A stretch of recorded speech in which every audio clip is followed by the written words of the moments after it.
श्रद्धा और सबरी परिवार के सभी सदस्यों को मेरा नमस्कार। आज का ये जो प्रसंग है ये एक ऐसे भक्त का है जिसको कि ये लगता था कि बाबा जो है ना सिर्फ शिरडी में है, और किस प्रकार से बाबा ने उसको इस बात का अनुभव करवाया, उसको इस बात का ज्ञान दिया कि मैं सिर्फ शिरडी में नहीं हूँ, मैं हर जगह हूँ। ये आज सुनिएगा। और इस प्रसंग के दौरान हमने कुछ चित्र इस्तेमाल किए हैं जो मैं नहीं जानता किसने खींचे, किसने बनाए, लेकिन मैं बाबा से प्रार्थना करूंगा कि बाबा उन पर और उनके परिवार पर सदैव अपनी कृपा और आशीर्वाद बनाए रखें, और जो भी श्रद्धा और सबरी परिवार के सदस्य हैं जो इन कार्यक्रमों को देखते हैं उनका भी बाबा सदैव मार्गदर्शन करते रहें। गीता में भगवान कृष्ण ने कहा है कि अपने अंतिम समय में जो मेरा ध्यान करता है, जो मेरा नाम स्मरण करता है, वो मुझे प्राप्त होता है। और साथ ही साथ ये भी बात कही गई है कि जो जिस तरह का दृश्य देखता है वो उसी को प्राप्त करता है। अब ये बड़ा मुश्किल काम है कि कोई व्यक्ति अपने अंतिम समय में भगवान का ध्यान कर सके, भगवान का नाम ले सके, क्योंकि अक्सर यही होता है कि हम उलझनों में पड़े रहते हैं, रिश्तेदार, परिवार, बच्चे, इस सब के झंझट में हम उलझे रहते हैं। लेकिन संतों ने और शास्त्रों ने इस विषय में एक बहुत ही अच्छा उपाय बताया, और वो उपाय है भगवान का नित्य नाम स्मरण करना, अच्छी कथाएं सुनना, नाम जाप करना। ये सब चीज़ें जो हैं वो उपाय बताए गए हैं ताकि अपने अंतिम समय में व्यक्ति ईश्वर का ध्यान कर सके। बाबा के एक भक्त थे जिनका बाबा से बहुत प्रेम था, और बाबा भी हमेशा उनके अच्छे के लिए सोचा करते थे। वैसे तो बाबा हम सब के भले के लिए सोचा करते हैं, लेकिन कई बार हमारा प्रेम जो है ना वो डामाडोल होता रहता है। खैर, अब उस प्रसंग पे आते हैं। तो उन भक्त का बाबा पे बहुत प्रेम था। जब उनकी पत्नी का देहांत हुआ तो उनका जो था मन बहुत व्याकुल हो गया। उस व्याकुलता के कारण उन्होंने अपना घर परिवार जो है वो सब कुछ अपने बेटे को दिया, और वहां से वो शिरडी आकर बाबा के पास रहने लग गए। उनकी इच्छा थी कि अब मैं बचा हुआ जीवन जो है बाबा के चरणों में ही बिताऊं। जिस प्रकार से वो भक्त चाहता था कि मैं सारा जीवन बाबा के चरणों में बिताऊं, उसी तरह से बाबा भी चाहते थे कि मैं इस भक्त की गति परिवर्तन कर दूं, इसका कल्याण कर दूं। इसलिए एक दिन बाबा ने उन भक्त को अपने पास बुलाया। उन भक्त का नाम था, माफी चाहता हूं आपको शुरू में बताना भूल गया, बालाराम मानकर।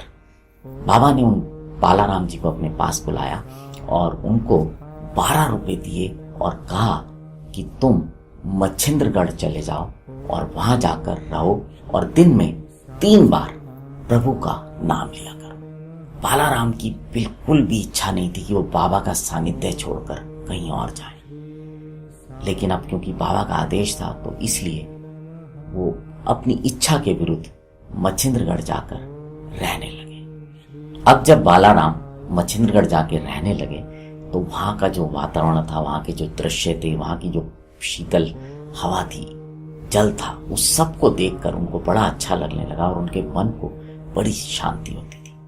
और जिस तरह से बाबा ने उनको विधि बताई थी उसी प्रकार से वो 3 बार भगवान का जो है पूजा दिन में किया करते थे। और इसी प्रकार से जब कुछ दिन उन्होंने पूजा पाठ किया तो एक दिन रात को बाबा ने उनको दर्शन दिए। जब बाबा ने दर्शन दिए तो उन्होंने बाबा से पूछा कि बाबा, आपने मुझे शिरडी से मच्छिंद्रगढ़ क्यों भेजा?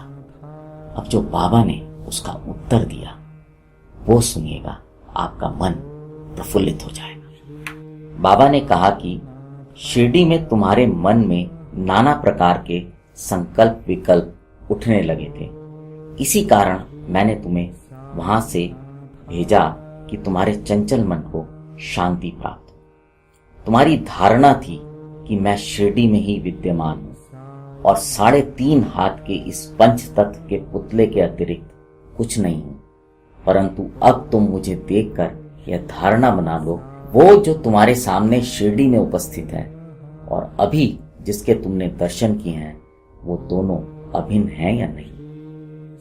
इस स्वप्न को देखने के बाद बालाराम मानकर अपने बांद्रा स्थित जो निवास था, जो अपने बेटे को देके आए थे, वहां पर पुनः चले गए, और जो बाबा के दर्शन उनको हुए थे उसकी अनुभूति उन्हें सदैव बनी रही।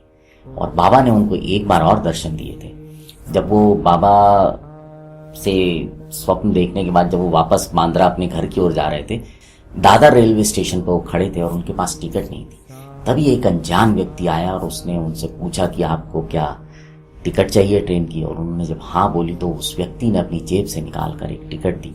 और जब वो उस टिकट को देख रहे थे मानकर, और देखने के बाद उन्होंने सोचा चलो मैं इस व्यक्ति को इसके पैसे तो दूं, जब तक वो देख के पलटे तब तक वो व्यक्ति उन्हें कहीं नहीं दिखा।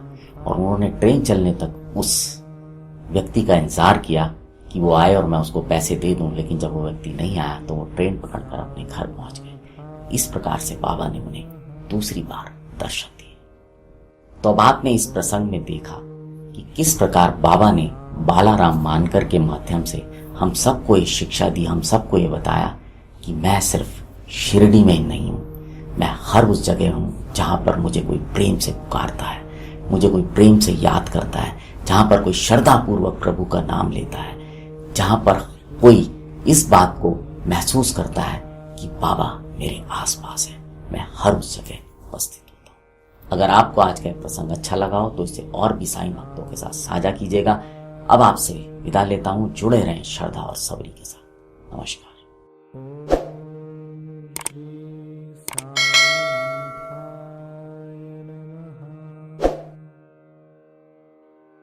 Oh